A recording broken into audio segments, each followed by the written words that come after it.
Dans la revue de presse ce lundi matin, direction le Libéria pour commencer, où à une semaine de l'élection présidentielle, des doutes commencent à s'installer vis-à-vis de la commission électorale indépendante. Front Page Africa explique ce matin en effet que tout semblait prédire un scrutin dans le calme et la transparence jusqu'à ce que la commission annonce l'impression de 869 806 bulletins de vote supplémentaires, portant le nombre de ces bulletins à un chiffre supérieur au nombre d'électeurs inscrits sur les listes électorales. Un excédent de bulletins qui crée une défiance dans la classe politique, tout parti confondu.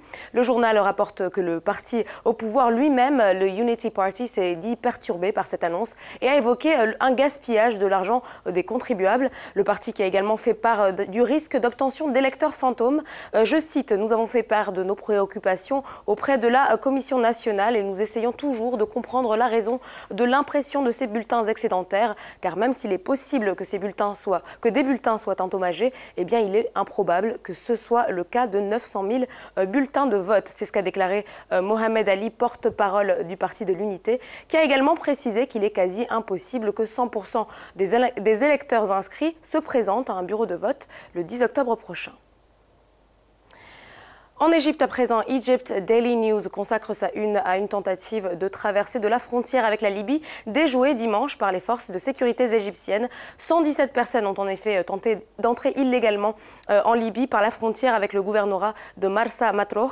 La direction de la sécurité de Matruh a en effet déclaré que la majorité de ces personnes arrêtées étaient des Égyptiens provenant du Caire, de Minya, de Beira, Sohag et Rabia, mais parmi eux on compte également 4 ressortissants soudanais et un Érythréen. L'Égypte et la Libye sont considérées, je le rappelle, comme des carrefours du périple des migrants qui tentent de traverser la Méditerranée pour rejoindre les côtes européennes. Les forces de sécurité libyennes ont déclaré le mois dernier que les corps de 16 migrants ont été retrouvés dans le désert près de la frontière avec l'Égypte.